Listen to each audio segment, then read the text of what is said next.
देखिए, महाकाली तो 10 महाविद्याओं में सबसे बड़ी है। जो बलि होती है वो कभी भगवान को बलि नहीं चढ़ती, कभी माँ दुर्गा, माँ काली कभी बलि नहीं मांगती है, वो उनके वीरों को बलि चढ़ती है। कहीं ना कहीं गृहस्थ आश्रम में जो लोग रह रहे हैं उनको माँ का सौम्य रूप उसकी पूजा करनी चाहिए। साधक माँ की नॉर्मल पूजा नहीं करता है, वो माँ के उग्र रूप की पूजा करता है। जिसके ग्रह कमजोर होंगे उसके ऊपर वो अटैक करेगा। चिरागी का मतलब मुक्ति, वो अपने धाम में तो मोक्ष प्राप्त होता है। जो कुल इष्ट है अपना, उनकी पूजा करो, उनकी साधना करो। अगर कुल आपके साथ है ना तो आपको कोई कुछ नहीं बिगाड़ सकता। भगवान एकदम से किसी के ऊपर अवतरित नहीं होते। अगर महाकाली आपके अंदर आ गई तो इतना वेग तो आपके अंदर है नहीं, या मेरे अंदर है नहीं। उनकी जो छाया है, जो उनकी योग्यता है, वो हमारे अंदर जरूर आती है। नमस्कार दोस्तों, आप सभी लोगों का बहुत बहुत स्वागत है टॉक एंड नॉक के इस स्पेशल एडिशन में। जैसा कि आप सभी लोगों को पता है कि मैं भारतीय रहस्यवाद को जाने उत्तर भारत के बहुत से इलाकों में घूम रहा हूँ और फिलहाल मैं आया हूँ माँ काली के सिद्धपीठ में। और ये जो महाकाली का मंदिर है ये कालसी में है और मैं यहाँ पे मिलने जा रहा हूँ यहाँ के जो पीठाधीश भरत भूषण शर्मा जी से। और दोस्तों, भारत के सनातन में जो रहस्य हैं, इतने गूढ़ रहस्य हैं जो कि आपके जीवन में खुशहाली ला सकते हैं। तो दोस्तों, हमारा पूर्ण प्रयास है कि हम भारतीय रहस्यवाद, सनातन के गहरे रहस्यों को आप तक लाते रहें।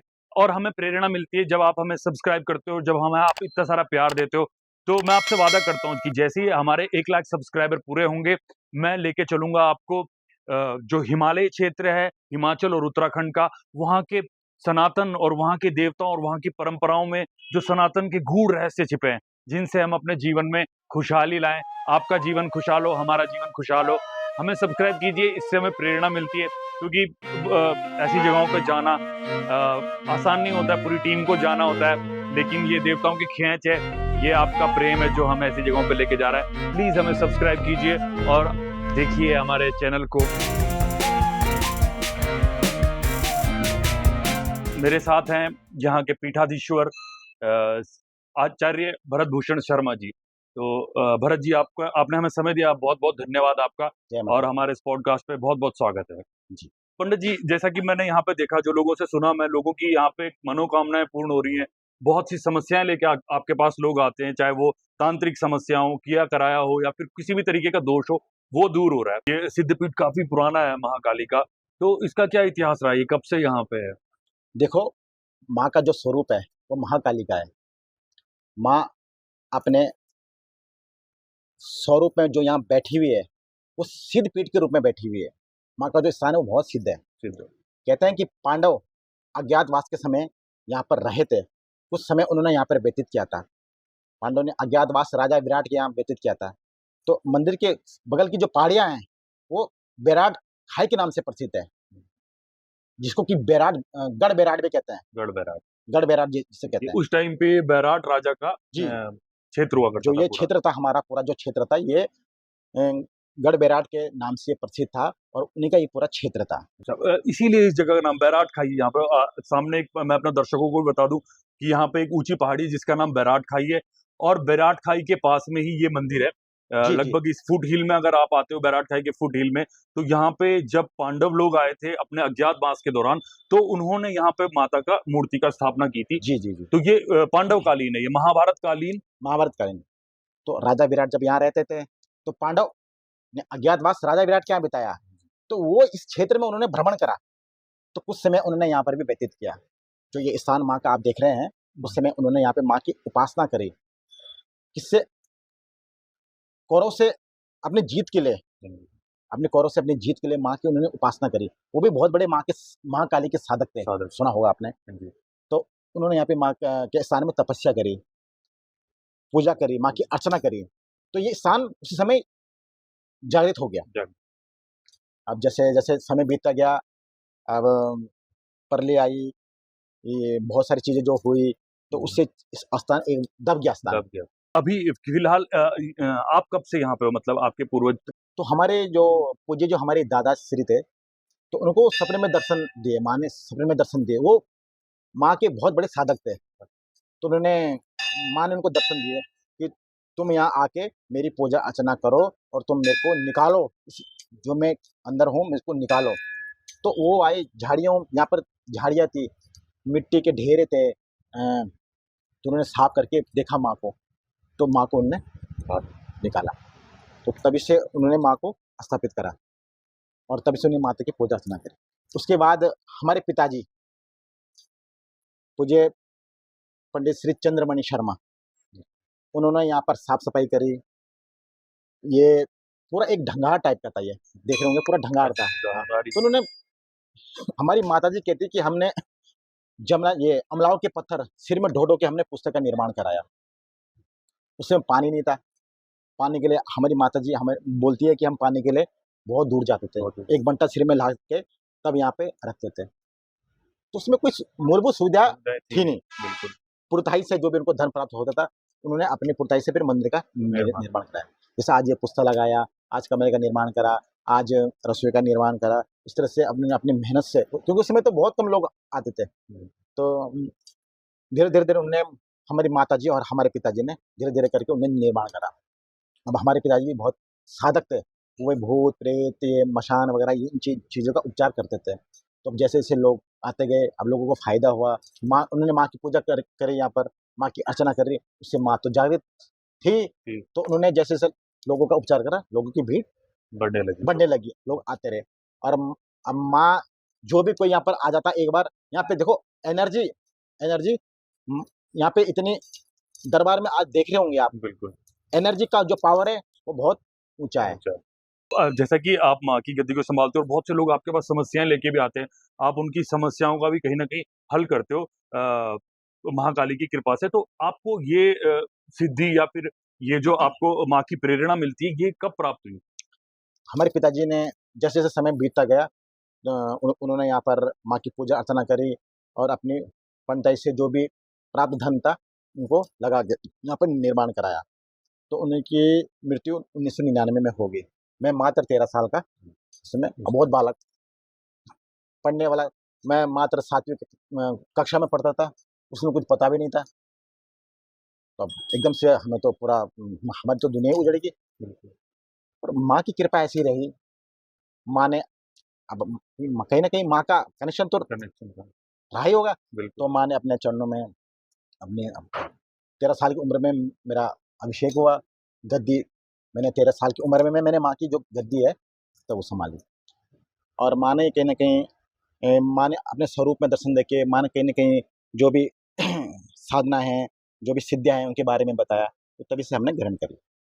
तो अब माँ को जागृत करा, माँ के हमने पूजा से, अपनी उपासना से, जैसे भी भक्ति से माँ को जागृत करा। तो माँ जागृत स्थान में अपना, जैसे जो भी लोग अपनी मनोकामना लेके आते हैं, माँ उनकी सारी मनोकामना पूरी कर देती।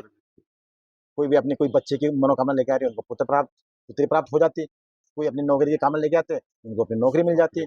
कोई जैसी भी अपनी कामना लेके आ रहा, उनको वैसा फल उनको मिल जाता। धीरे धीरे लोगों आने लगे, अब भंडारे भी होने लगे। अब जैसे आप आए कि जी मेरी नौकरी लगनी चाहिए, अब माँ ने आपकी मनोकामना पूरी कर दी। आपने बोल दिया, आपने एक यहाँ पे मनोकामना वृक्ष भी है जिसमें लोग चुन्नी या धागा बांधते हैं अपनी मनोकामना को लेके।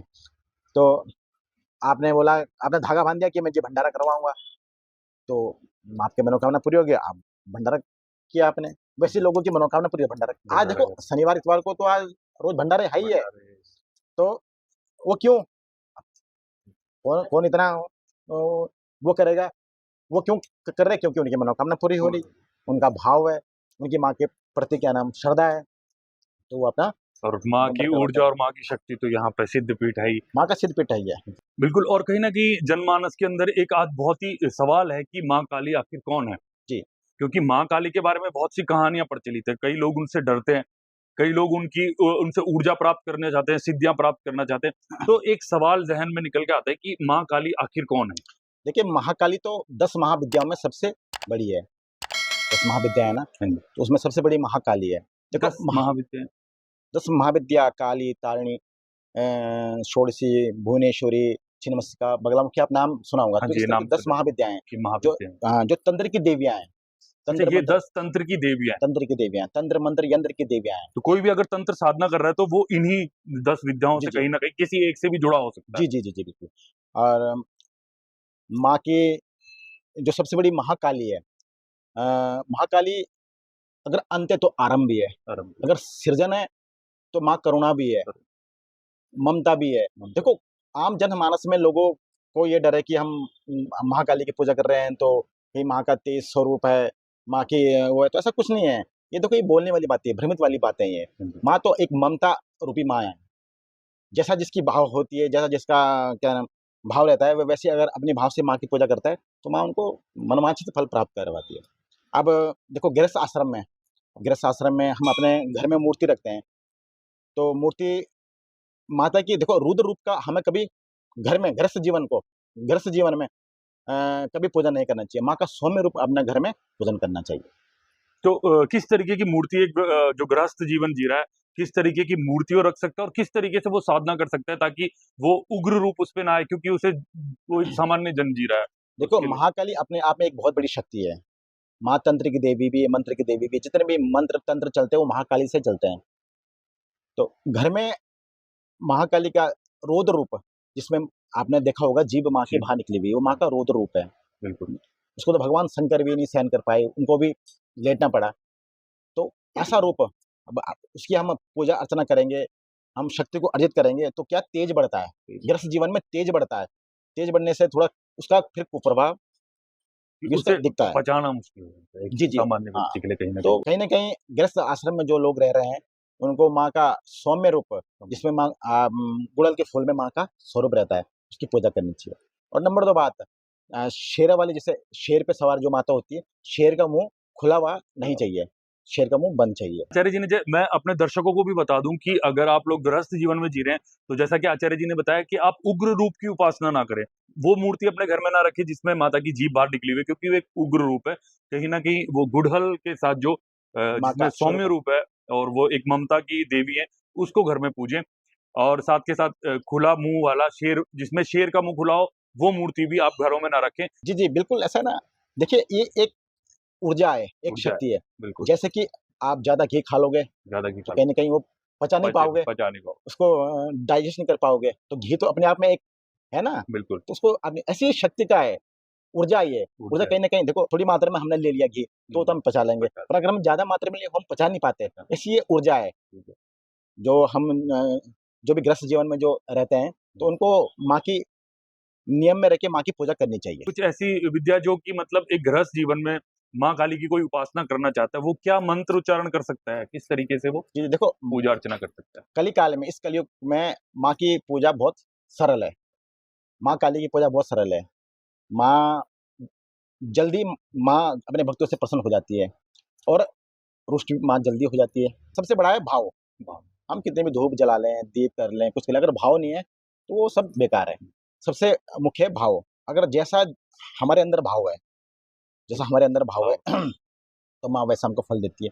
देखो हमारे यहाँ मंदिर में एक आपने मनोकामना वृक्ष देखा होगा, बिल्कुल। तो यहाँ पे लोग दूर-दूर से यहाँ पे लोग आते हैं, चुन्नी बाँधते हैं, धागा बाँधते हैं, जैसा जिसका भाव होता है। अगर आपका भाव ठीक है, हुँ, अगर आपकी श्रद्धा ठीक है, तो जैसा जिस भाव से यहाँ बाँधता है, तो वो मनोकामना पूरी होती है। आप आज देख रहे होंगे दरबार में भंडारे चल रहे हैं, बिल्कुल, शनिवार, इतवार को कोई खाली नहीं है, बिल्कुल। तो वो भंडारे क्यों हो रहे हैं? अब लोग मनोकामनाएँ मनोकामना लोग की जो पूरी हो रही, अब मनोकामना क्यों पूरी हो रही? भाव भाव है, श्रद्धा है, भाव है। और देखो ये स्थान एक जागृत स्थान है। जाग मंदिर में माँ का पूजा अर्चना एक विधिवत रूप से होती है। आप ये मंदिर में देख रहे होंगे साफ-सफाई, हुँ, एक मंदिर में देख साफ-सफाई आप देख रहे होंगे। जी, हम बिल्कुल हमारा पूरा परिवार सुबह 4 बजे से लेके और रात्रि 8 बजे तक माँ की सेवा में रहते हैं। हुँ, और एक वो भी निश्चल भाव से, बिल्कुल, किसी प्रकार का कोई मन में कोई वो नहीं है। सिर्फ़ एक ही है कि माँ की सेवा करनी है। तो बिल्कुल। आज देखो आप दूर-दराज से देखो उत्तराखंड के साथ-साथ पंजाब, विदेशों हरियाणा, से भी लोग यहाँ आते हैं लोग यहाँ माँ के दर्शन करने आ रहे हैं। पे। बिल्कुल, देखो काली के मंदिर तो बहुत सारे हैं। क्यों? बिल्कुल, काली के मंदिर तो बहुत सारे हैं। पर यहाँ एक श्रद्धा भाव से और एक निश्चल भाव से माँ की पूजा करते आ रहे हैं, तो शक्ति जागृत है। सफल तो जाते शक्ति को भी जागृत रखना पड़ता है। हर चीज़ को अब ऐसा है ना, देखो बैलेंस सबसे बड़ी चीज़ है। बैलेंस सबसे बड़ी चीज़ है। बिल्कुल, आपको शक्ति मिल गई, तो मिल उसको बैलेंस करना बहुत बड़ी बात है। बनाए रखना बनाए उसको, रखना बहुत बड़ी बात है। बिल्कुल। तो शक्ति को जागृत करना पड़ता है, शक्ति की को जागृत रखना पड़ता है, तभी शक्ति विद्यमान रहती है और विराजमान रहती है। तभी भक्तों की मनोकामना पूरी होती है। कई लोगों से भी मैंने सुना और मैं कभी भी मंदिर में मैं पहले से भी आता रहा हूँ, तो जब भी यहाँ आने का सौभाग्य मिलता है, तो हाँ, ऊर्जा का एक अलग यहाँ पे स्रोत है वो तो सभी को सभी जानते हैं। इतनी सारी इस वृक्ष पे भी हमने देखा। मैं अपने दर्शकों को बताना चाहूंगा कि यहाँ पे एक वृक्ष है जिस पे लोग अपनी मनोकामना के लिए चुन्नी बांध के जाते हैं और जिनकी भी मनोकामनाएं पूर्ण होती है, यहाँ आप देखोगे कि भंडारा चल रहा है, माँ काली के दर्शन के लिए लोग आते जा रहे हैं। तो ये सब इस शक्ति का ही कहीं ना कहीं एक रूप है जो लोगों में नजर आता है। तो तो कोई ऐसा मंत्र है जो एक घर बैठा व्यक्ति भी माँ काली की उपासना के लिए जिसे पढ़ सके? जी, माँ का बीज मंत्र ओम ऐं ह्रीं क्लीं चामुंडाई विच्चे। ओम ऐं ह्रीं क्लीं चामुंडाई विच्चे, ये माँ का बीज मंत्र है। ज्यादा कुछ करने की कोई जरूरत नहीं है, सिर्फ माँ का मंत्र का जाप करो, माँ का मंत्र जप लो, उसमें माँ प्रसन्न है। देखो बहुत सारे लोग कहते हैं कि माँ को ये चढ़ाओ, माँ को वो चढ़ाओ। देखो माँ तो भाव की भूखी है। अब आप प्रसाद लाए यहाँ पर, वो कोई माँ थोड़ी खाती है, वो तो भाव है आपका। कोई लड्डू लाया, कोई बर्फी लाया, कोई नारियल लाया, वो तो आपका भाव है। जिस प्रकार से आपका भाव है, अगर आपका भाव सच्चा है, आपकी श्रद्धा सच्ची है, आपने ऐसे भी हाथ माँ को जोड़ ले, माँ उससे भी प्रसन्न हो जाती है। तो जैसा जिसका भाव है, माँ वैसी ही माँ प्रसन्न होती है और वैसी उसको मनवांछित फल प्राप्त देती है। और ये तो चलो महाराज जी, ये तो वो साधना हो गई जो घर बैठा व्यक्ति करता है। लेकिन कहीं ना कहीं ऐसा भी देखा गया कि तंत्र रूप में भी लोग कुछ विद्याएं प्राप्त करना चाहते हैं। कुछ ऐसे भी साधक होते हैं जो अपनी साधना को और आगे लेके जाना चाहते हैं। आप उनसे क्या कहना चाहोगे? वो किस तरीके से? जी जी बिल्कुल। देखो जो साधक होता है, साधक माँ की नॉर्मल पूजा नहीं करता है, वो माँ की उग्र रूप की पूजा करता है, रुद्र रूप की पूजा करता है। रुद्र रूप की पूजा। क्यों? क्योंकि देखो शक्ति क्या है? एनर्जी, बिल्कुल। ऊर्जा। ऊर्जा ऊर्जा को प्राप्त करने के लिए, अब जैसे हमें अभी होली, दिवाली, अक्षय तृतीया, नवरात्र में माँ की साधना करते हैं, माँ की विशेष पूजा करते हैं, विशेष अर्चना करते हैं, रात्रि पूजा करते हैं, तो उससे क्या ऊर्जा मिलती है। जब ऊर्जा मिलती है तो ऊर्जा इकट्ठी होती है, तो उसको जल कल्याण में, लोगों के भलाई के लिए वो साधक लगाते हैं। जैसे जिसका कोई तंत्र बाधा है, कोई भूत बाधा है, कोई प्रेत बाधा है, कोई जैसे भी जिसकी कोई बाधा है, उससे लोग उसका समाधान करते हैं साधक लोग। तो आचार्य जी, आप इतने समय से यहाँ पे लोगों की समस्याओं का समाधान कर रहे हैं। कई प्रेत बाधा के लोग भी आते होंगे आपके पास। कोई ऐसा क्रिटिकल केस आपने कभी देखा जिसमें आपको लगा हो कि हाँ, ये सबसे आपको विचित्र दिखा हो प्रेत बाधा का, ऐसा कोई केस? देखो वैसे तो शनिवार रविवार को दरबार लगता है, बहुत लोग आते हैं। आज के युग में ये तंत्र बाधा का प्रचलन बहुत बढ़ गया है। बढ़ गया। क्यों? क्योंकि देखो हर गली, हर मोहल्ले में कहीं ना कोई तांत्रिक बना हुआ है, कोई कोई कहीं ना कहीं तंत्र। वो आजकल क्या, जब से यूट्यूब आया ना, तो लोग टोटके होते हैं, टोटके सुन के लोग टोटके करना शुरू कर देते हैं। तो क्या ये टोटके सच में कहीं-कहीं कारीगर होते हैं या फिर ये ऐसा ही है बात? नहीं देखिए, वो साधना के ऊपर डिपेंड करता है। अगर आपने साधना कर दी, आपने सिद्धि कर ली, आपने कोई मंत्र सिद्ध कर लिया, कोई तंत्र सिद्ध कर लिया, तो वो टोटका भी काम करेगा। ऐसा नहीं है वो टोटका काम नहीं करेगा, वो टोटका भी काम करेगा। बिल्कुल।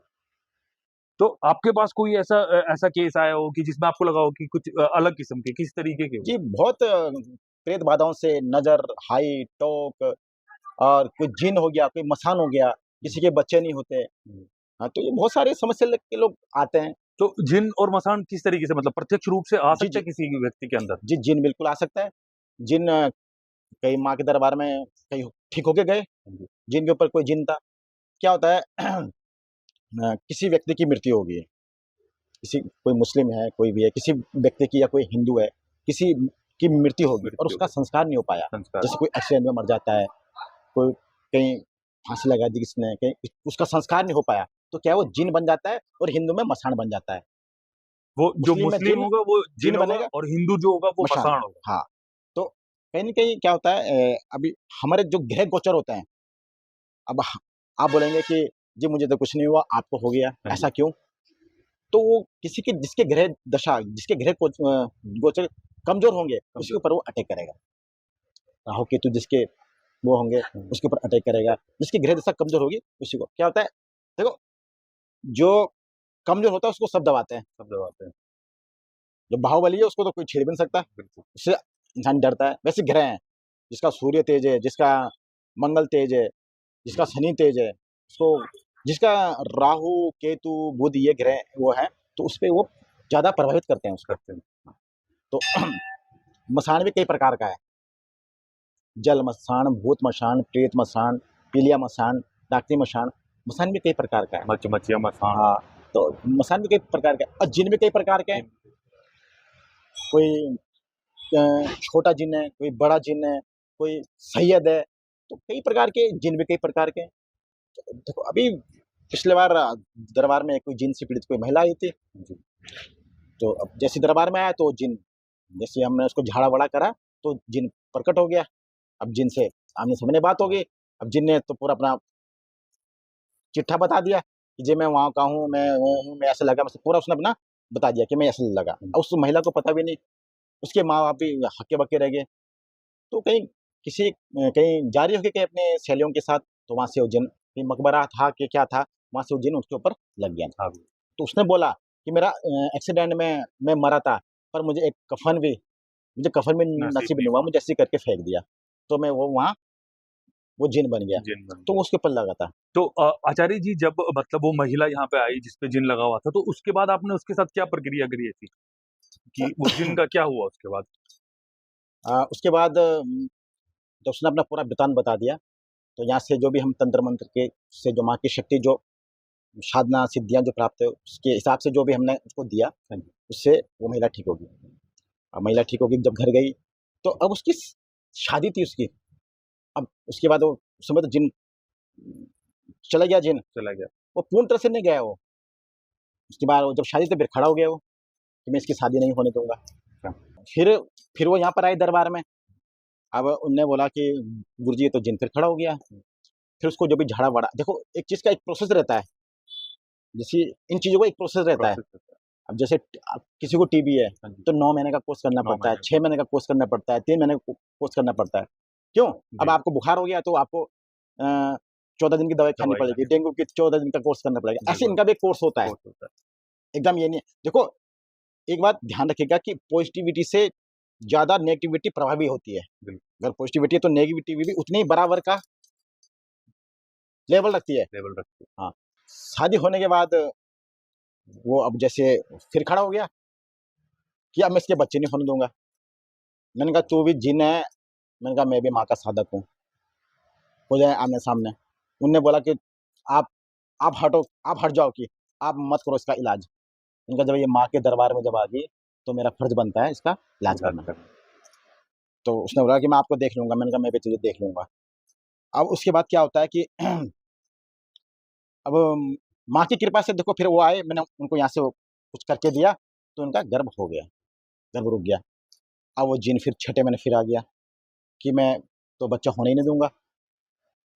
अब उन्होंने डॉक्टर को दिखाया और वो भी एक बहुत बड़े मतलब अस्पताल में। तो डॉक्टर ने बोल दिया कि बच्चा तो अब नॉर्मल है, बच्चे का पेट नहीं है, बच्चे का सिर भी, मतलब बच्चा मन बुद्धि भी हो सकता है, पूर्ण विकसित नहीं है, आप बच्चे को बाहर निकालो।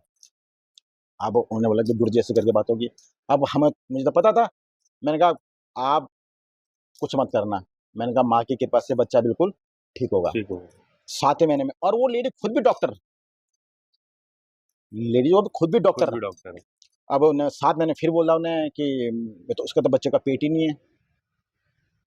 अब मैंने कहा पेट नहीं है। अब मुझे पता था कि उसका असर है, उसका प्रभाव है। जब साधना करी तो उसमें पता चला उसका प्रभाव है। मैंने फिर भी उन्हें बोला, मैंने कहा आप चिंता मत करो, आप माँ पे विश्वास रखो, बच्चा बिल्कुल ठीक होगा।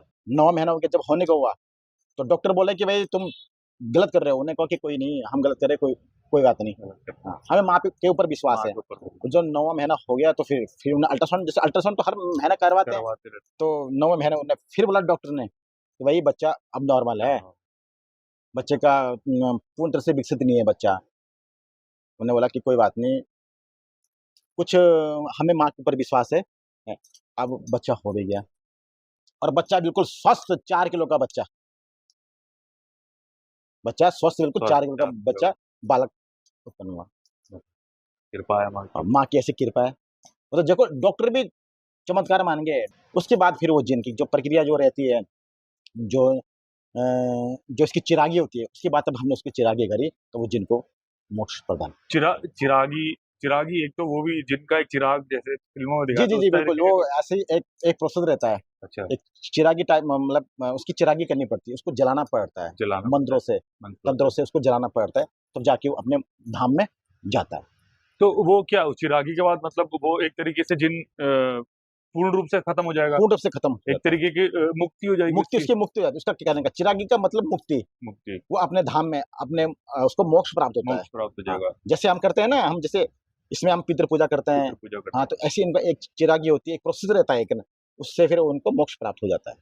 हैं। आचार्य जी, बहुत से लोगों के जीवन में क्या है कि समस्याएं रहती हैं और उन्हें कहीं ना कहीं आजकल लोगों को शक होता है कि क्या मेरे पे कोई प्रेत बाधा है या कोई ऊपर है। और एक होती है कि भाई फिजिकल कोई कंडीशन है तो वो एक अलग चीज है, लेकिन कैसे पता लगाए एक व्यक्ति कि उसके उसके जीवन में कोई नकारात्मकता है, कोई प्रेत बाधा है, कोई जिन है या कोई मसान है, कुछ भी है, वो पता कैसे लगा सकता है एक व्यक्ति इस बात का? देखो, नेगेटिविटी का, नकारात्मक प्रभाव का पता लगाने के लिए आप एक नारियल लो या एक नींबू लो, उसे आप अपने ऊपर से 7 बार घुमाओ, एक बार उल्टा घुमाओ एक बार और उसको सिराने में रख दो। अपने सिराने में। अपने सिराने में रख दो, रात को सो जाओ। सुबह उठ के वो नींबू को आप काटो या नारियल को फोड़ो। फोड़ो।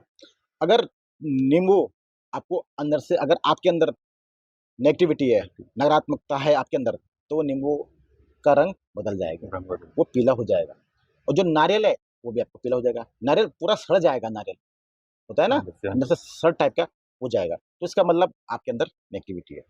बिल्कुल। और कभी आचार्य जी ऐसा होता है कि कभी अगर किसी व्यक्ति को लगे कि एकदम से उसके अंदर नकारात्मकता है या फिर वो किसी ऐसी परिस्थिति में फंस गया है कि जहाँ पे प्रेत बाधा उसे प्रभावित कर रही है, उसके जीवन में दिक्कत कर रही है, तो वो तुरंत खुद ही जो वो घर पे कर सके, ऐसा कोई उपाय? जी, जी, उसके लिए एक मुट्ठी उड़द, एक मुट्ठी पीली सरसों और 5 डली नमक की, वो लेके अपने ऊपर घुमा लें 7 बार सीधा, 1 बार उल्टा, और उसको जल प्रवाह कर दें।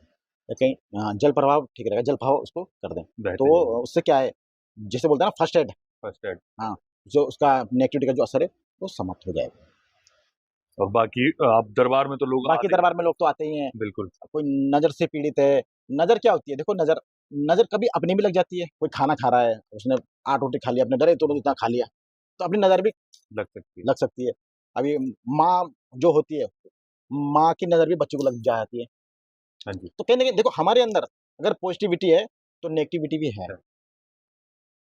तो हम अपनी पूजा से, अपने साधना से, अपने बल से जो पॉजिटिविटी का जो लेवल है, उसको हर समय ऊपर रखना चाहिए। हम पूजा क्यों करते हैं? इसलिए तो माँ की भक्ति हम पूजा करते हैं, जो पॉजिटिविटी का जो लेवल है वो ऊपर है। ऊपर रहे। अगर हम बिल्कुल कोई पूजा ना पाठ ना कुछ नहीं करते, तो जो नेगेटिविटी है वो ऊपर आ ऊपर जाती आ है। जाएगी। कहीं न कहीं फिर वो दोष शुरू हो जाता है। और फिर मतलब ये परिस्थितियां बन सकती है कि आप कहीं से गुजर रहे हो और आपके साथ जिन चल गया या कोई बिल्कुल। मसान चल गया, हाँ, हाँ, बिल्कुल। तो कहीं ना कहीं हम साधना करके अपनी ऊर्जाओं को ऊपर लेके जा सकते हैं। तो जैसा कि आपने बताया कि ग्रह किसी के कमजोर होते हैं तो उसके साथ मसान भी लग सकता है या जिन भी लग सकता है। तो ऐसी क्या साधना कर सकता है एक व्यक्ति कि उसकी ऊर्जा इतने बढ़े, और साधना से क्या वो अपने ग्रहों की इस कमजोरी को मिटा सकता है? बिल्कुल मिटा सकता है। देखिए, सबसे पहले तो अपना जो कुल है, जो कुल इष्ट है अपना, उनको मनाओ, उनकी पूजा करो, उनकी साधना करो। अगर कुल आपके साथ है ना, तो आपका कोई कुछ नहीं बिगाड़ सकता। कुल अगर आपके अपने साथ है, क्योंकि आजकल क्या है कि लोग अपना कुल तो पूछते नहीं, अपना कुल को ना पूजा करते, ना कुल का ये पता कि कुल हमारा कौन है, और जगह-जगह ठोकरें खाते रहते हैं। बिल्कुल। तो जगह-जगह ये ठोकरें खा के फिर वो परेशान होते हैं, फिर बोलते हैं जी हम तो आराम नहीं हो रहा, हमें तो वो नहीं हो रहा। देखो, जब तक आप घर का मुखिया नहीं पूछेंगे, आप अगर घर का मुखिया हो ना आप, तो आपके जो बच्चे हैं, आपके जो घर के सदस्य हैं, आपको पूछेंगे नहीं, और बाहर आके किसी और को पूछेंगे, तो आपको कैसा लगेगा? ऑब्वियसली बुरा तो लगेगा कि भाई मुझे तो पूछते नहीं है। इससे अपना कुल इष्ट होता है। अगर कुल इष्ट आपके साथ है, तो आपको कोई चीज़ छू भी नहीं सकती। पर आचार्य जी, आजकल के जो जीवन हो गया, जैसे लोग बड़े-बड़े दिल्ली में बसा हुआ है, मुंबई में बसे हुए लोग, उनको नहीं पता कि अब गाँव में वो संबंध टूट गया कहीं न कहीं। गाँव में जहाँ पे उनके कुल इष्ट थे, कुल देवी थी, वो सब चीज़ों से वो कहीं न कहीं दूर हो गए हैं और उन्हें बहुत से लोगों को पता ही नहीं कि हमारे कुल इष्ट कौन है। तो जी, ऐसे में वो व्यक्ति क्या कर सकता है? देखिए, वही ना जड़ें चढ़े। जड़ें आजकल के लोगों की जड़ें कमज़ोर हो गई, बिल्कुल। जड़ें कमज़ोर हो गई। उन्हें पता ही नहीं कि हमारा कौन कुल है, कौन हमारा इष्ट है। वो क्यों? कि अभी मेट्रो सिटी में आप बस गए हैं, आप शहरों में आप बस गए हैं, अपने माँ-बाप से आप बात नहीं कर रहे हो, अपने माँ-बाप को आप पूछ नहीं रहे हो, आप उनकी क्या नाम सेवा नहीं कर रहे हो, तो ये तो होना ही है। अगर आप अपने माँ-बाप से पूछे भाई हमारा कुल है, कौन हमारा इष्ट है, ये ज़रूरी नहीं कि आप वहाँ जाके उनकी भक्ति करो, उनकी पूजा करो। अगर आप दिल्ली में भी, मुंबई में भी हो, कहीं भी हो आप, आपका इष्ट कुल कोई भी हो सकता है। राम, कृष्ण, माँ, भगवती, कोई भी आपका कुल इष्ट हो सकता है। आप वहीं से माँ के नाम पे हाथ जोड़ लो, वहीं माँ का नाम जप कर लो, उसी में प्राणियों का कल्याण है। से देखा है कि जनरेशन जेड आ गई है, तो उनके जो माँ बाप है उन्हें खुद ही नहीं पता। हाँ, हाँ। आजकल दिल्ली में मतलब मैं एक फैमिली से मिला, मुझे खुद ही पता है कि उनके माँ बाप को ही नहीं पता। वो बच्चों को तो पता ही नहीं ईस्ट क्या होता है। आजकल के बच्चों को पता ही नहीं कि कुल देवी क्या है। और वो अपने माँ बाप से अगर पूछे भी तो उनके माँ बाप को भी नहीं पता। वो भी कहीं ना कहीं अपनी जॉब में, अपने वहाँ दिल्ली या किसी मेट्रो सिटी के जीवन में इस तरीके से व्यस्त हो गए। तो अगर किसी को बिल्कुल नहीं पता है कि उसकी कुल देवी कौन है या इष्ट कौन है, तो वो किसकी साधना कर सकता है? देखिए, शक्ति की साधना, शक्ति। शक्ति की साधना करो और नारायण की साधना करो। नारायण। आप देखो, अगर आपको नहीं पता मेरा कौन कुल है, मेरा कौन इष्ट है, कोई बात नहीं, आप बोलो। आप एक पे विश्वास रखो। बिल्कुल। अगर आपको राम के ऊपर विश्वास है तो आप राम को अपना कुल इष्ट बनाओ। आपको कृष्ण के ऊपर आपकी श्रद्धा है तो आप कृष्ण को अपना कुल इष्ट बनाओ।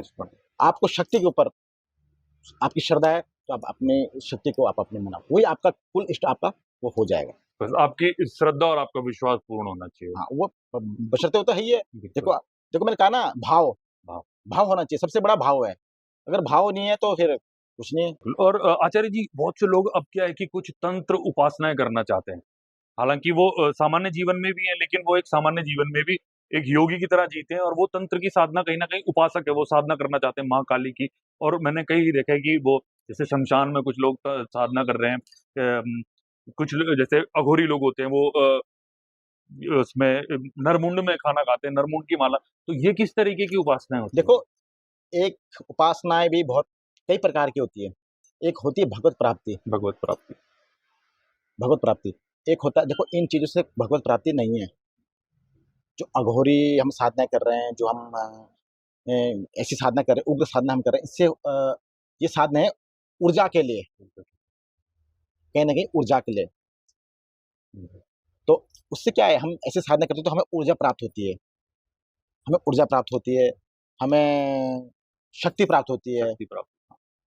तो इन चीजों के लिए ये साधना करते हैं। वो देवी का ही उग्र रूप है। उग्र रूप है। वो कौन कौन सी जैसे साधनाएं दुर्गा, होती है देखो इस तरीके देखो, दुर्गा सौम्य रूप होगी, की? काली उग्र रूप होगी, काली। है ना। और 10 महाविद्या सारी उग्र रूप होगी। तो इसमें कहीं ना कहीं कई जगह पे ऐसा भी देखा गया कि लोग बलि प्रथा भी चलती है। तो वो किस तरीके की तांत्रिक साधना है? वो कौन कौन सी साधनाएं हो सकती हैं जो एक उग्र रूप की साधना करने के लिए एक साधक कर सकता है? अष्टबली होगी, पंचबली होगी, जिसमें आपको नारियल हो गया, कद्दू हो गया, नींबू हो गया, अनार हो गया, जायफल हो गया, इस चीज की बलियां आपको प्रदान होती है। और किसी साधना में आपको आपने अभी तो खैर बलियां बंद हो गई अब बंद हो गई। क्योंकि कुछ जगहों पे हाँ, सरकार के निर्देशानुसार, कोर्ट के निर्देशानुसार अब बलियां बंद होगी। पर लोग पहले देखो बकरे की बलि देते थे, बकरे की बलि, मुर्गे की बलि देते थे, कहीं कहीं झोटे की बलि भी झोटे देते की थे, बलि भी देते हैं। कहीं कहीं झोटे की बलि भी देते थे। और तो देवी के मंदिर में जैसे चंद्रवदनी एक मंदिर है, हाँ, या सुरकंडा का तो पता नहीं, पर चंद्रवदनी में तो मैंने सुना है कि वहां पे झोटे की बलि दी जाती थी, दी और जाती प्रसाद थी। में अष्टमी के दिन वो भी चलता था। वो भी कर- तो ये किस ये उग्र रूप की साधना है? हाँ, ये तो सारी उग्र रूप की साधना है। माँ का जो उग्र रूप है, इनकी साधना है। आचार्य जी, एक एक साधना के बारे में मैंने बहुत सुना है कि कुछ लोग कहते हैं कि पंचमुंड साधना। ये किस तरीके की साधना? देखिए, ये भी अघोरी साधना है। अघोरी साधना। पंचमुंड, 5 मुंडों, 5 5 मुंड माला होती है, उसकी साधना ये होती है। उसमें साधक जैसे जिसकी भावना, जो शक्ति को अर्जित करना चाह रहा है, जो वो अर्जित करना चाह रहा है, करना उस प्रकार की वो साधना करता है। देखो, शक्ति के साथ-साथ यक्षिणियाँ भी है, योगिनियाँ भी है ना? देखो, अब जैसे शक्ति है या हमारे भगवान हैं, तो हर देखो मैनेजमेंट जैसे यहाँ पर मैनेजमेंट बना हुआ है, वैसा ऊपर भी मैनेजमेंट बना हुआ है। वो कैसे? जो बलि होती है, वो कभी भगवान को बलि नहीं चढ़ती। कभी माँ दुर्गा, माँ काली कभी बलि नहीं माँगती है, भगवान को नहीं चलती, भगवान वो उनके वीरों को बलि चढ़ती है। वीरों को। अब वीर कौन हो गए? जैसे हमारे यहाँ पे आराध्य देवता महासू देवता हैं, महासु तो देवता। उनके 4 वीर हैं। उनके कैल्यू हो गया और ये अंगारवा, छारवा, ये 4 वीर हैं 4 इनके। वीर हैं। जैसे कि इनके 4 वीर महासु हैं, देवता के वीर महासू हैं। देवता के 4 वीर हैं। तो अभी बलि देते हैं, तो वो बलि वो नहीं, महासू देते हैं, तो उनके वीरों को बलि वीरों दी को जाती बलि। है। जैसे माता की, अब जैसे माँ काली को देते हैं, तो जो माँ की यक्षिणियाँ जो माँ की रहती है, माँ की जो योगिनियाँ रहती है, उनको बलि दी जाती है। बलि जैसे कि कोई प्रधानमंत्री है, तो आप डायरेक्ट उनसे नहीं मिल सकते। एक मंत्रिमंडल है, मंत्रियों। मंत्रिमंडल के बाद क्या नाम है, उनका पीए है, उनका सचिव है, फिर देखो अब वो आगे, फिर राज्य में है, देखो फिर एक इसमें तहसील में है, तो ये हर चीज एक मैनेजमेंट नीचे से लेकर ऊपर तक बना हुआ है। तो जो बलिया जो है ना वो योगनियां और जो उनके यक्षिणियां हैं वो वीर है। उनके लिए हैं। अच्छा, जो ये योगनियां है, योग और योगनियों में जो योग आ रहा है, योग कहीं ना कहीं दिखाता है कि जैसे चक्रों का मैंने अभी योगाचार्य का भी मैंने पॉडकास्ट किया, तो कहीं ना कहीं चक्रों का और इन सिद्धियों से कुछ संबंध है। बिल्कुल है। वो किस तरीके से? देखो साधना कई प्रकार की है, साधना भी कई प्रकार कई की है। प्रकार। आप साधना कर रहे हैं तो आपका मूलाधार चक्र है वो जागृत हो जाता है, आपकी योगिनियां है वो जागृत हो जाती है, आपकी यक्षिणियां है वो जागृत होती है, भैरवी जागृत हो जाती है, आपकी इंद्रिया है उसको भी आप अपने वश उसमें में कर साधना के माध्यम से कर सकते हो। योग तो है ही है, पर सकते आप साधना के माध्यम से भी उनको अपने वश में कर सकते हो। तो हर देखो जैसी जिसकी सिद्धियां हैं, जैसी जिसकी भावना है, जैसे जिसका अपने मतलब शक्ति को अर्जित करना जैसा जिस हिसाब से चाहता है ना, उस हिसाब से वो उसको उसकी साधना करता है। बिल्कुल। तो आचार्य जी, जैसा मैंने आपको भी देखा और कई जगहों पे मैंने देखा है कि लोग जब किसी की तंत्र बाधा या किसी भी ग्रह क्लेश या किसी भी समस्या का समाधान कर रहे होते हैं, तो कहीं ना कहीं कुछ लोग चावल देख के या फिर कुछ गणत करके वो उन तरीकों से बता देते हैं कि आपके जीवन में क्या चल रहा है। एग्जैक्टली वो सब जान जाते हैं उनके बारे में। तो वो किस तरीके से, मतलब अगर एक बुद्धि से समझना चाहूँ तो वो किस बिल्कुल, तरीके से? बिल्कुल। देखिए, कोई भी जो ज्योतिष करता हो, जो चावल देखने वाला हो, जो अपना साँचे वाला हो, साँचों। है ना? तो गणना करके आपके जीवन के बारे में घटित घटनाओं को बता सकता है, हम्म, आपका भविष्य बता सकता है। तो कहीं न ये प्राचीन विद्या है ये। जैसे हमारी ज्योतिष विद्या है, वैसी हमारी साँचा विद्या है, साँचा विद्या। काश्मीरी विद्या है, बहुत पौराणिक विद्या है। तो साँचा विद्या किस तरीके से वो करेगी? साँचा विद्या में भी देखो ये भी एक बहुत पौराणिक विद्या है। इसमें एक पासा नाम का एक चीज़ जो होता हाँ है, जी, पासा पास आपने आउट। देखा होगा, हाँ जी। उसको करके गणना करके हम आपके बारे में बताते हैं, किसी की नेगेटिविटी के बारे में बताते हैं कि कितना नेगेटिविटी इसके अंदर है, कितना इसका स्कोर है, कितना नेगेटिविटी बढ़ी हुई है, कोई मातृ है, कोई मशान है या कोई योगिनियाँ, कोई यक्षिणियाँ, कोई भैरवी है, कोई जिन्न है, क्या इसके अंदर है, वो सब वो बताती है।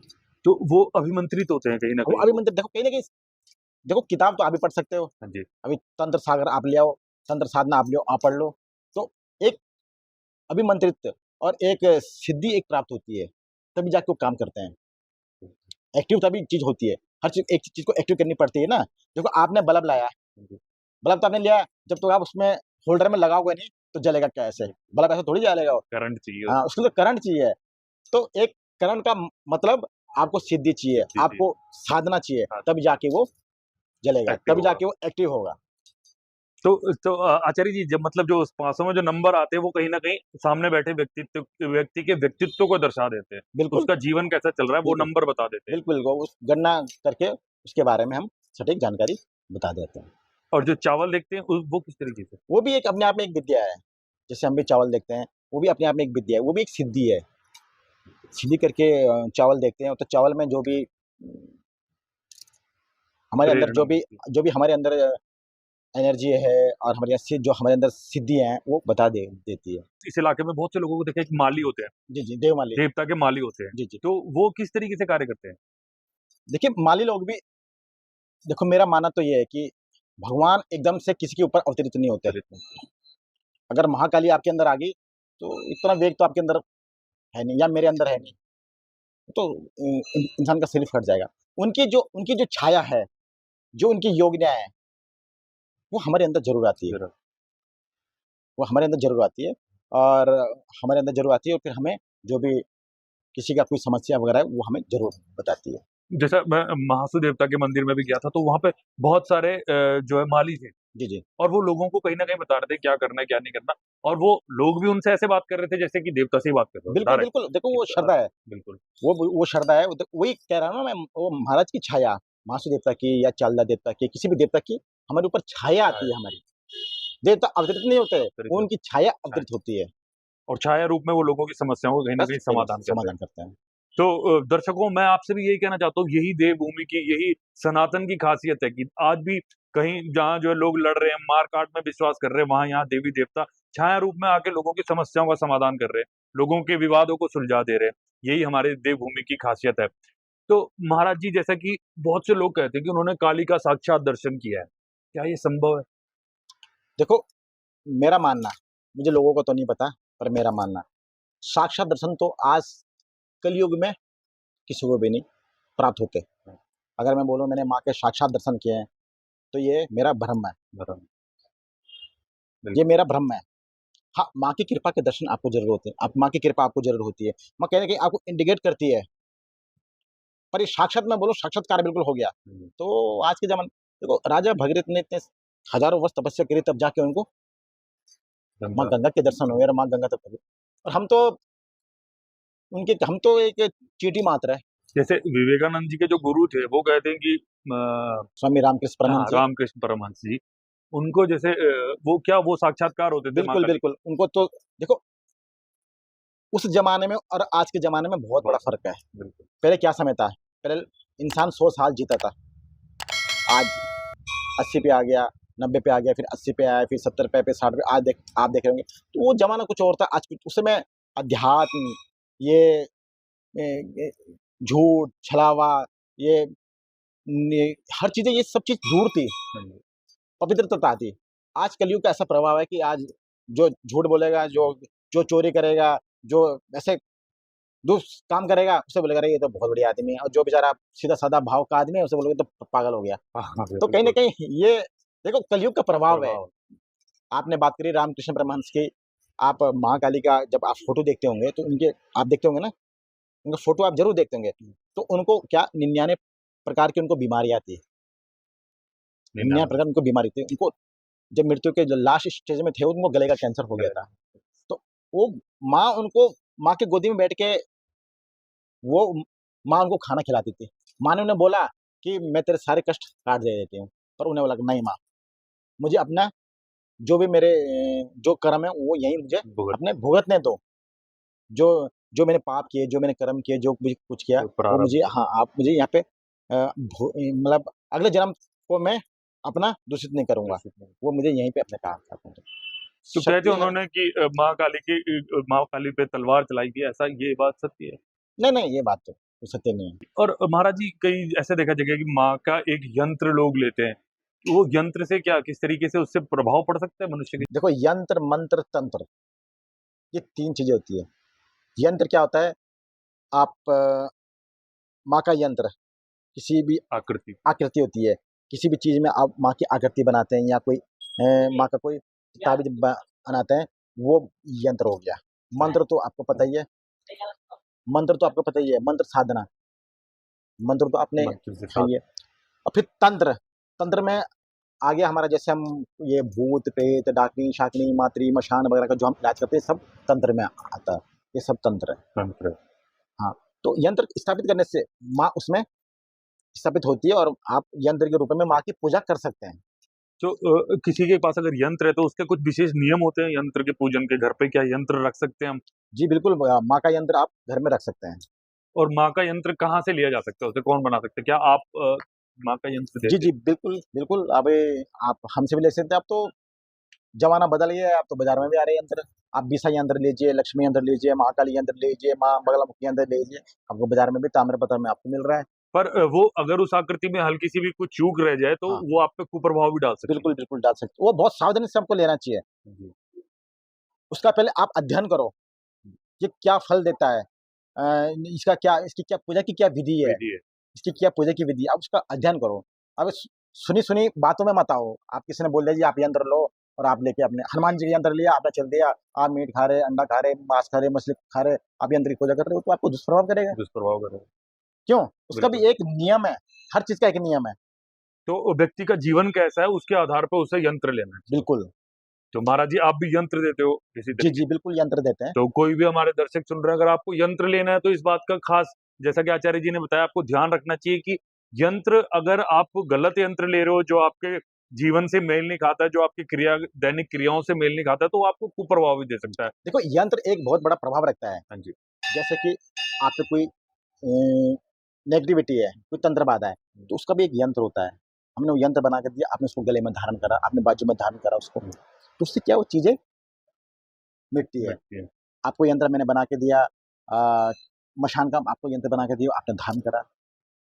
देखो मंत्र तो आप में एक सिद्ध है, पर यंत्र भी बहुत प्रभाव कहीं न कहीं रखता है। और यंत्र लेने के लिए आपको एक अच्छे गुरु से प्रेरणा देखिए लेनी कोई चाहिए। भी साधना हाँ जी। अपने गुरु के बिना ना करें। गुरु क्या है? गुरु, देखो, गुरु आपको दिशा दिखाता है, आपको मार्ग दिखाता है ना? तो बिना गुरु के कोई भी साधना आपको नहीं करनी चाहिए। देखो, सामान्य पूजा आप कर सकते हैं। देखो, आपने धूप जला ली, दीप जला लिया, वो तो हमारी दिनचर्या होगी, वो आप कर सकते हैं। पर कोई भी अगर आप कोई साधना कर रहे हो, तो वो बिना गुरु दिशा के कोई भी साधना सफल नहीं होती है। बिल्कुल। और कहीं न कहीं आचार्य जी ये भी देखा गया है कि कुछ विशेष मौकों पर जो है कहते हैं कि साधना करके जो सिद्धि की प्राप्ति की जो संभावना होती है वो बढ़ जाती है। जैसे अमावस की रात हुई या फिर पूर्णिमा की रात हुई।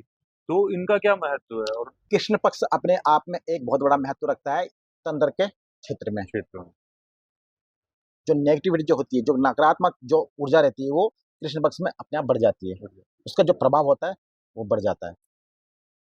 तो कहीं न कहीं उस समय साधना करने से, उसमें देखो, अब जो शक्ति है, महाकाली की पूजा करने से या किसी भी अन्य देवी की जो शक्ति के रूप में विराजमान है, जो उग्र जो देवियाँ हैं, उनकी साधना करने से इन चीज़ों से आप पार पा सकते हो। पार पा सकते हैं।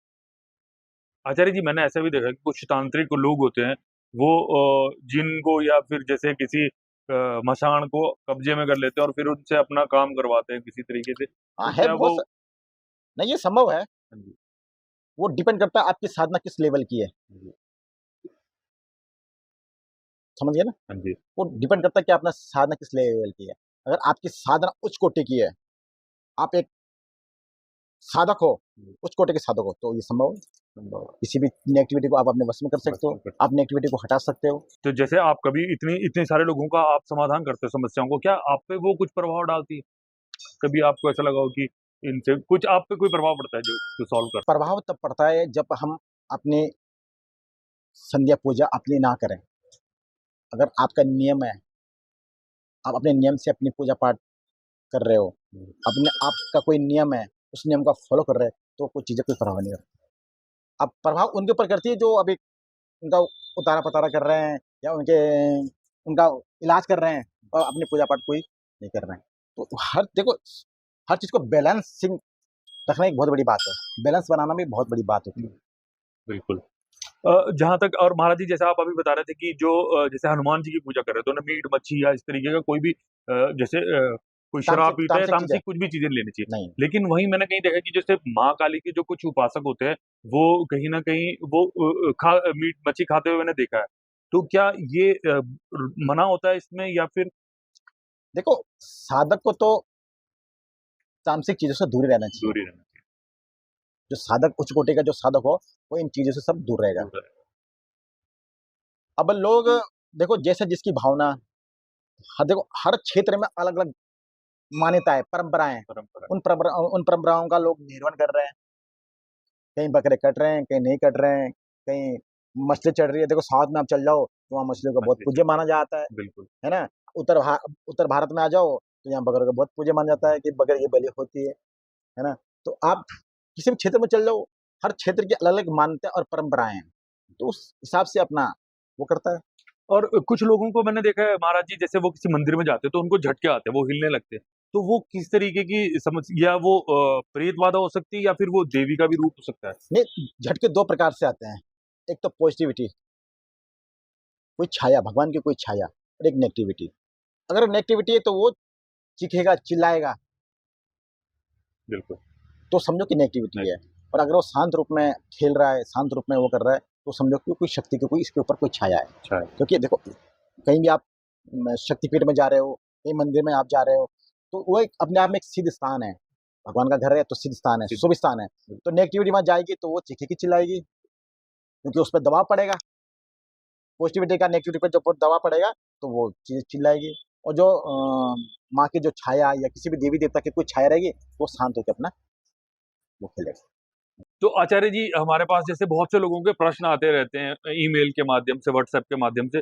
तो कुछ लोगों की जो हमने समस्या है उनके आधारित कुछ प्रश्न रखे हैं कि जो अगर कोई प्रेत बाधित व्यक्ति है, जिसे लगता है कि उसके जीवन में कुछ नकारात्मकताएँ हैं, नकारात्मक शक्तियाँ उस पे कार्यरत हैं, तो वो क्या उपाय कर सकता है? देखिए, सबसे पहले तो वो क्या नेगेटिविटी ऊर्जा को पहचानें। हाँ जी, जैसे कि एक नींबू अपने सिरहाने में रखा, जैसे उपाय मैंने पहले आपको पहले बता आपने दिया। बताया था, वो रख के उसे अब पता चल गया कि ये नेगेटिविटी है। नेगेटिविटी है। तो उसको घर में ही एक चौमुखा दिया, 4 मुँह का दिया, 4 मुखी उसमें सरसों का तेल डालना है, 7 अनाज 7 7 अनाज उसमें डालने हैं और उसको अपने ऊपर से घुमाना है 7 बार सीधा और 1 बार उल्टा और उसको घर के चौखट के बाहर उसको रख देना है। रख दें। ये 7 दिन तक कंटिन्यू ये उपाय करें। चौमुखा दिया, 4 बाती लगा के 7 सरसों 7 अनाज 7 अनाज और सरसों का तेल डाल के अपने ऊपर से जला के उसको अपने ऊपर से घुमा के उसको बाहर 7 अपने दिन तक। और 7 दिन तक कंटिन्यू करो। तो जो कोई उसकी विशेष समय होगा इसका या फिर ये कभी भी कृष्ण पक्ष में है। कृष्ण पक्ष ये में? एक आध ये आप शुरू करो, अष्टमी से शुरू करो। अष्टमी से शुरू करो और अमावस तक। कृष्ण पक्ष की अष्टमी से अमावस के बीच आपको ये 7 आपको ये करना है। अच्छा और महाराज जी दूसरा जो सबसे कॉमन प्रश्न हमने देखा है लोगों को कि प्रॉपर्टी में या किसी भी चीज में लोग बिजनेस में काम करते हैं, उन्हें लगता है कि उनकी बाधा पड़ गई है। बने बनाए काम ऐसा लगता है कि बनते बनते रह गए, कि वो ऑलमोस्ट डन ही था, जो होना ही था वो नहीं हुआ, वो काम रुक गया। तो बिल्कुल, उनके लिए क्या कर सकते बिल्कुल। देखिए आज के दौर में प्रतिस्पर्धा बहुत है। एक जलन एक दूसरे के प्रति बहुत है। हैं? इसका बिल्कुल काम अच्छा हो गया तो अरे मेरा काम ऐसा क्यों नहीं हुआ, इसका काम अच्छा हो गया तो कहीं ना कहीं नजर कहीं हाई टोक बाधा कुछ ना किया कराया टोटका वोटका ये सब लगा के उसका काम को बाधित करते हैं। बाधित कर दो। उसके लिए उपाय 5 कपूर की बत्ती न 5 कपूर 5 कपूर 2 लौंग 2 इलायची और 1 जायफल जायफल ये किसी कंडे में रख के अपने दुकान में घुमाओ या अपने प्रतिष्ठान में अपने घुमा के उसको जला दो। जला ये शाम के समय जब सायंकाल होगा हल्का अंधेरा जब होगा तो ये काम उनको करना चाहिए। इससे कि जो दुकान की नेगेटिविटी हाई टॉक टूना टामर जो भी कुछ है वो उससे जल के भस्म हो जाता है। ये भी 7 दिन तक ये उपाय करें। ये भी 7 दिन और ये कृष्ण पक्ष में ही किया ये भी जाता सब कृष्ण पक्ष में है। देखो उपाय जो करना है सब कृष्ण पक्ष में। है, क्योंकि कृष्ण पक्ष में कहीं ना कहीं वो ऊर्जाएं ऊर्जा ज्यादा जो नेगेटिविटी रहती है वो प्रभावी रहती है, वो हावी रहती है। तो कृष्ण पक्ष में ये उपाय करें तो इससे उनको बिल्कुल आराम मिलेगा। कुछ लोगों की ये समस्या थी कि जैसे उनके नौकरी नहीं लग पा रही, व्यवसाय का कुछ काम नहीं बन पा रहा, तो वो क्या उपाय करें? वो जिनको ये समस्या है वो अपना एक नारियल लें, उसमें एक अपना शरीर नाप के कलावा का धागा जो होता है वो बांधे, उसमें 7 टीके सिंदूर के, 7 टीके हल्दी के, 7 टीके काजल के, ये करके अपने ऊपर से घुमा के 7 बार सीधा 1 बार उल्टा और 3 दिन तक जल प्रभाव दें। जल प्रवाह। तो ये सारी जो बाधाएं वो बिल्कुल हट जाएगी। और एक और समस्या जो मैं अभी काफी समय हो गया, लेकिन मैं एक आखिरी समस्या जो बहुत से लोगों की थी कि उनके घर में कलेश की स्थिति बनी हुई है, कि पैसा भी आ गया है, सब कुछ है, सब सही चल रहा है, लेकिन पारिवारिक कलेश है, पति पत्नी में कलेश है, सास बहू में कलेश है, और वो झगड़े बिना बात के, कोई ऐसा बड़ा कोई कारण नहीं है, लेकिन वो कलेश की स्थिति बनी रहती है। तो क्या उसका भी कोई उपाय है कि वो कलेश की स्थिति कम हो सके? बिल्कुल, बिल्कुल। उनको रोज़ अपने घर में गूगल हो गया, अगर हो गया, तगर हो गया, अनारदाना हो गया, वच हो गया, इस चीज़ का एक मिश्रण करके इसको कूट के उसकी धुनी रोज़ अपने घर में शाम के समय देनी चाहिए। और इस बात का ख्याल रखें कि अपने पूजा मंदिर को ठीक रखें, साफ-सुथरा रखें, अपना घर साफ-सुथरा रखें। किसी भी प्रकार की गंदगी घर में ना करें। अगर घर में गंदगी रहेगी तो कहीं न कहीं वो चीज़ें नेगेटिविटी रहेगी और गृह कलेश की स्थिति बनेगी। तो घर में 2 शंख ना रखें, गणेश जी 3 गणेश जी ना रखें, माता की प्रचंड वाली मूर्ति ना रखें।